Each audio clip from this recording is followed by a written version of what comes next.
সবসময় খালি ভিজিয়ে আমাকে স্যাপ স্যাপে করে রাখবে। নিউমোনিয়া হয়ে গেল আমার এদের জ্বালায়। ভাল লাগে না আর এদের বাড়িতে ঝুলে। কি গো গামছাদা, কেমন আছো?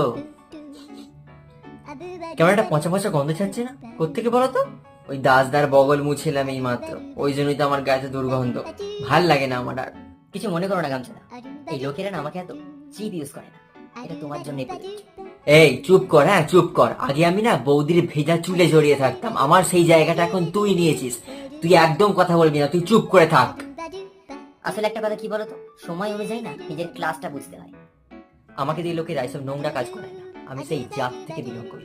তোমার মতো তুমি যেমন নোংরা কাজ করো। আমি হলাম তাঁতের ছেলে, অত জাত বুঝি না রে, শুধু বুঝি আরাম আর ভালোবাসা, যেটা আমি এদের সবাইকে দিয়ে এসেছি কোশমিন কাল থেকে। এরা সবাই ভুলে গেছে। সব ছাড়ো তো, বাস্তবটা বোঝো।